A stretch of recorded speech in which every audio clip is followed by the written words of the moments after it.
தேவனுக்கு மகிமை உண்டாதாக. அன்பு நண்பர் அனைவருக்கும் ஹெர்போக்கியர்லேருந்து மருத்துவர்.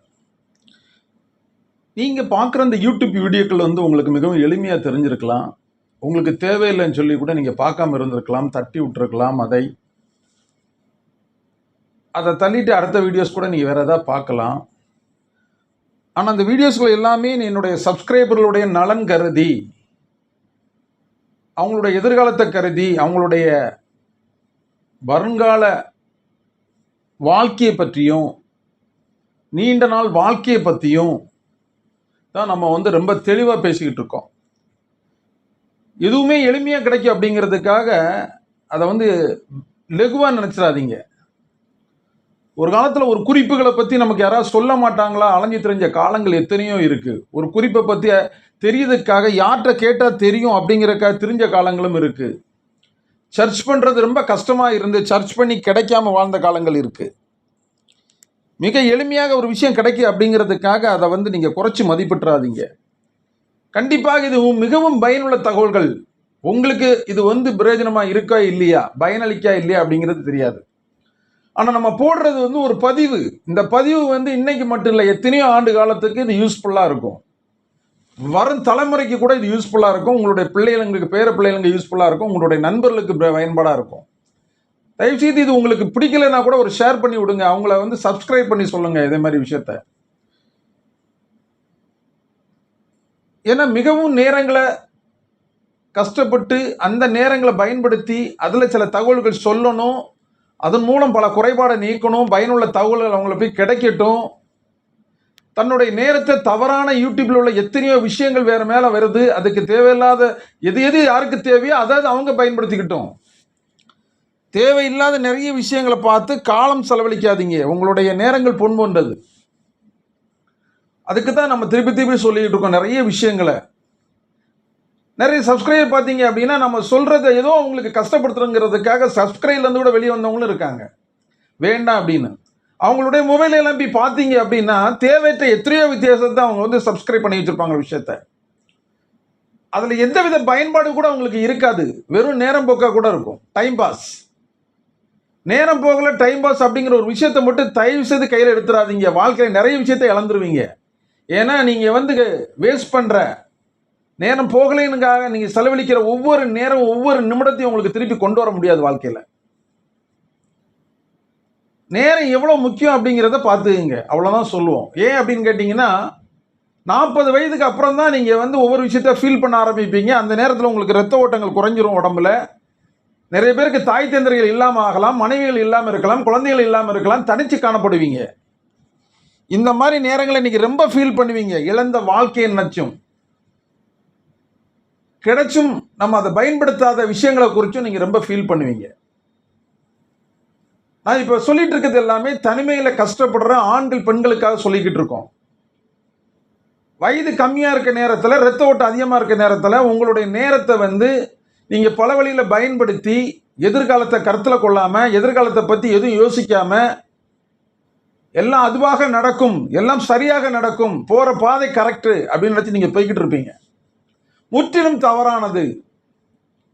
சரியான அஸ்திவாரம் இல்லாமல் மேலே நீங்கள் எந்த பில்டிங் போட முடியாது.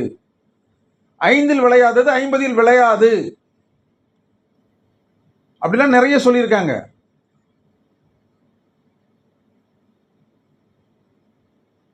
இதை மாதிரி நீங்கள் நிறைய விஷயங்களை எக்ஸாம்பிள் பார்க்கலாம். உங்களுடைய சக நண்பர்கள் அருகாமையில் உள்ளவங்களெல்லாம் நீங்கள் பாருங்க. அன்னைக்கு நீங்கள் குறைச்சி மதிப்பிட்டவங்க, வீணா போனவன், வெட்டியா போனவன், இவன் ஒன்றுக்கு ஆகாதவன், 5 பைசாக்கு பிரயோஜனம் நினைச்சவெல்லாம் இன்னைக்கு உங்களை ஓவர்டேக் பண்ணி போயிட்டு இருப்பான். எத்தனையோ மைல்கள் தொலைவில் அவன் போயிருப்பான் வளர்ந்து. ஆனால் நீங்கள் அதே இடத்துல தான் இருப்பீங்க. அண்ணாந்து பார்க்குற லெவலுக்கு இருப்பீங்க. நம்ம நிறைய படிச்சிருக்கிறோம், நிறைய ஞானம் இருக்கு, கடவுள் தந்த எத்தனையோ விஷயங்கள் ப்ளஸ் பாயிண்ட் நமக்கு இருக்கு. மற்றவங்களுக்குலாம் அது இல்லை அப்படின்னு நீங்கள் நினச்சிருப்பீங்க. ஆனால் அவங்க அந்த மைனஸ் எல்லாம் ப்ளஸ் ஆகி போயிருப்பாங்க. உங்கள் ப்ளஸ் எல்லாம் இப்போ மைனஸாக இருக்கும். நீங்கள் எது நம்மகிட்ட இருக்கு அதை நினச்சி நல்லா இருந்து நினச்சிருப்பீங்களோ அது உங்களுக்கு இப்போ பயன்படாமையே போயிருக்கலாம். நீங்கள் நினச்சி எதுவும் செய்திட முடியாது. இந்த உலக வாழ்க்கையில் நீங்கள் எடுக்கிற ஒவ்வொரு முடிவுகளும் தவறானதாக கூட இருக்கலாம். இப்ப தவறான முடிவு எடுத்தா அது எப்படிப்பட்ட தவறு? நீங்க சரி நினைச்சு எடுத்த முடிவே தவறா இருக்கு. இந்த முடிவை தவறுதான் நினைச்சு எத்தனையோ முடிவு எடுப்பீங்களே, அந்த முடிவு உங்களை எங்க கொண்டு நிப்பாட்டும்?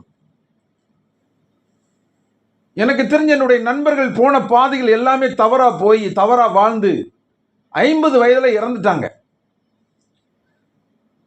கடந்த மாதங்களில் பார்த்தீங்க அப்படின்னா எனக்கு தெரிஞ்ச என்னோட சுற்றுவட்டாரத்தில் உள்ள எல்லாரும் இறந்த ஆண்களுடைய வயது பார்த்தீங்கன்னா 48, 49, 50, 51, 52. ஒரு காலத்தில் 100 வயசு வாழ்ந்து இறந்த ஆளை பார்த்துருப்போம், 110 பார்த்துருப்போம், 90 பார்த்தோம், 85 பார்த்தோம், 80 பார்த்தோம்.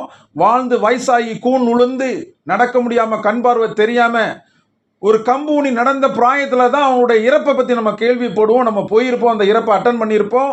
பெரிய பாடையெல்லாம் கட்டி வெடி சத்தத்தோட மேலதளத்தோட அருமையாக அடக்கம் பண்ணி வைப்பாங்க. ஏன்னா அவங்க வாழ்ந்த வாழ்க்கை அப்படி. அவங்களை சுற்றி பின்னால் வர அத்தனை பேரும் பேர குழந்தைகள், மகன்கள், மருமகள், மகள்கள், இப்படி பார்த்தீங்கன்னா ஒரு 2-3 ஜெனரேஷனே இருக்கும் அவங்களுக்கு பின்னால.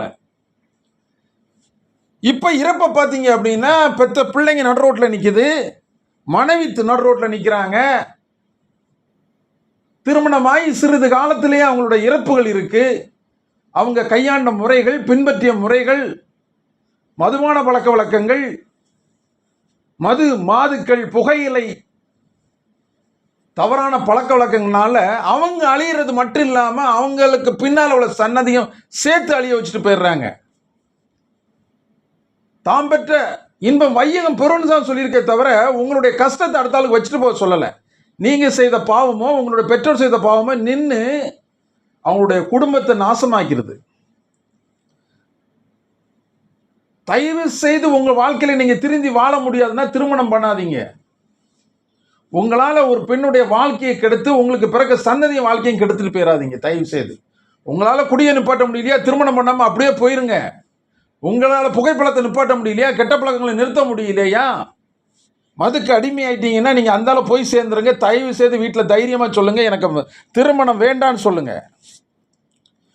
வீட்டில் சொல்லிட்டாங்க, ஃபார்மாலிட்டிக்காக, சில இன்பங்களுக்காக,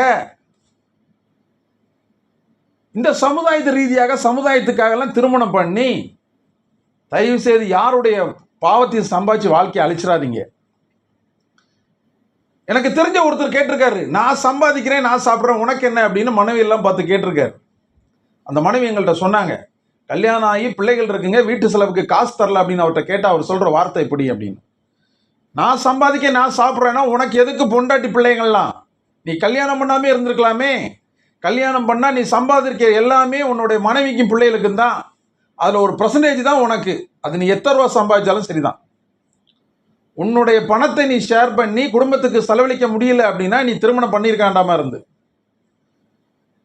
நீ இழுத்த இழுப்புக்கு உன்னுடைய பாதைக்கெல்லாம் உன்னுடைய மனைவி பிள்ளைகளை வரணும் அப்படின்னு எதிர்பார்க்கறது முற்றிலும் தவறு. தயவு செய்து தரக்குறைவாக வாழும் ஆண்களுக்காகவும் தரங்கெட்டு வாழும் பெண்களுக்காகவும் சொல்லப்பட்ட இந்த ஆடியோ வீடியோ தான் இது. உங்களுடைய கஷ்ட நஷ்டங்கள் உங்களோட போட்டும் தயவு செய்து யாரையும் டிபெண்ட் பண்ணி யாரையோ கஷ்டப்படுத்தியோ உங்களால் கஷ்டப்படுறோ இல்லையோ நீங்க பண்ணாதீங்க. தயவு செய்து இது உங்களுக்கு கஷ்டத்தை ஏற்படுத்தி இருக்கலாம். இந்த ஆடியோ வீடியோ உங்களுடைய நண்பர்களுக்கு ஷேர் பண்ணி சப்ஸ்கிரைப் பண்ணுங்க.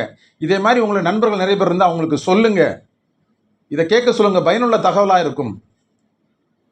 அவங்களுடைய கஷ்டமும் அவங்களுடைய நஷ்டமும் அவங்களோட போகட்டும். ஒரு குடும்பத்தை உருவாக்காதீங்க. மேலும் நல்ல ஒரு ஆடியோ வீடியோவில் சந்திப்போம். நன்றி, வணக்கம்.